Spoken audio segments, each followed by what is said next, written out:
हारून रशीद बैठा है दरबार लगा कर अब अपना दरबार लगा के हारून रशीद बैठा है तो वो अपने इल्म का जो उसके पास इल्म था उसका इजहार कर रहा है। कभी शेर पढ़ता है, कभी कोई खूबसूरत जुमला कहता है, कभी कुछ। आगे जितने भी वो चमचे कड़छे दरबारी हवारी वो सारे बैठे हैं। अब वो हारून रशीद की जब ये बातें सुनते हैं खूबसूरत जुमले, वो आगे से वाह वाह दादो ताहसीन के कलिमात जो है उनसे वो ले रहा है, वसूल कर रहा है हारून रशीद। अब क्या है, सारे तो वाह वाह करने वाले बैठे हैं, सारे चमचे कड़छे जो सामने बैठे वाह वाह वाह वाह। अब जब वो वाह वाह सारी हो रही थी ना, एक मक्खी आती है और वो मक्खी ना आके हारून रशीद के कान पे बैठ जाती, कान से उड़ाता है, कान से उड़ गई। फिर वो थोड़ी देर बाद आके नाक पे बैठ, जब नाक पे बैठी तो फिर उड़ाया, नाक से भी उड़ गई। अब थोड़ी देर गुजरी तो फिर नाक पे आके बैठ गई। अब इस तरह उसने कोई 3-4 दफा ऐसे किया, उड़ाता है फिर आ जाती है, उड़ाता है फिर आ जाती है, उड़ाता है फिर आ जाती है।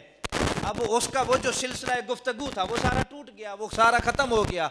वो जो दरबारी हवारी वाह वाह बादशाह सलामत कह रहे थे वो भी खत्म हो गया। अब वो वाह वाह भी खत्म हो गई, सिलसिला भी टूट गया। तो वो कहने लगा अपने गरूर में आके, अल्लाह ने पता नहीं इस मक्खी को क्यों बना दिया, इस मक्खी को बनाने का पता नहीं क्या मकसद था अल्लाह का। हालांकि ये मक्खी गंदगी पे बैठती है, बीमारियां फैलाती है, जरासीम इधर के उधर ले जाती है, इसका क्या मकसद था। उस मजलिस में इमाम शाफी अलैहि रहमा एक कोने में बैठे थे। इमाम शाफी अलैहि रहमा फरमाने लगे, बादशाह ओ बादशाह, अल्लाह ने इस मक्खी को एक बादशाह का गरूर तोड़ने के लिए बनाया। अल्लाह ने इस मक्खी को एक बादशाह का गरूर तोड़ने के लिए बनाया है।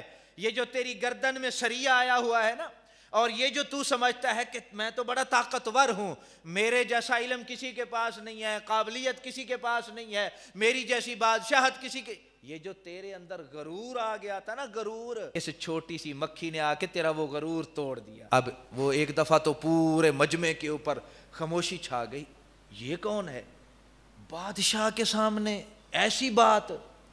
जब सब ने देखा कि इमाम शाफी अलैहि रहमा आप ये फरमा रहे हैं, और फिर इमाम शाफी साथ फरमाने लगे, बादशाह गरूर बंदे में किसी भी किस्म का आए दौलत का, आए ताकत का, आए हुकूमत का, आए इक़्तिदार का, मेरे रब की सुन्नत ये है, मेरा रब जब भी किसी के अंदर गरूर आया है, मेरे रब ने छोटी छोटी चीजों से गरूर उसका तोड़ दिया है, छोटी छोटी चीजों से गरूर उसका तोड़ दिया। तारीख पढ़े ना, फिरौन अपने आप को पता नहीं क्या कुछ समझता था फिरौन, लेकिन रब ने उसका अंजाम क्या किया कि पानी के अंदर उसको गर्क किया और हलाक कर दिया। पानी की मौजों से फिरौन को जो है वो हलाक और बर्बाद कर दिया। नमरूद अपने आप को खुदा कहने वाला नमरूद, कि जो ये समझता था कि इनसे जितने भी हैं सबसे बेहतर मैं हूं, मेरे जैसा कोई भी नहीं है। रब ने उस नमरूद को कैसे मरवाया, छोटा सा मच्छर होता क्या है, मच्छर को चुटकी मारे मच्छर मर जाता है, लेकिन रब ने उस मच्छर को कितनी ताकत दी थी कि रब ने उस मच्छर को जब नमरूद की नाक में दाखिल किया,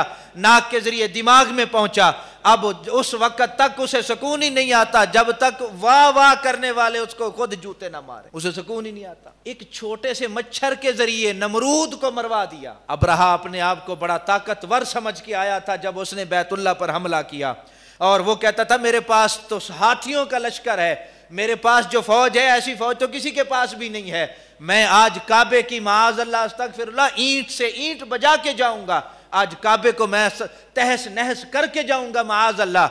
जब वो अपनी ताकत के गरूर में आया ना कि मुझसे बड़ी ताकत किसी के पास नहीं, तो रब ने छोटी छोटी चिड़ियों के जरिए उस अब्रहा के लश्कर को नेस्तो नाबूद करवा। छोटी छोटी चिड़ियां और छोटे छोटे कंकर लेकर आई हैं, और वो कंकर जिस हाथी पर पड़ता है ना वो हाथी बाकी रहता है, और फिर जमीन के अंदर जो है वो इतना बड़ा गड़ा। वो रब, ताकत सबसे बड़ी ताकत सिर्फ रब के पास है, सदा ताकतों का मालिक हमारा रब है।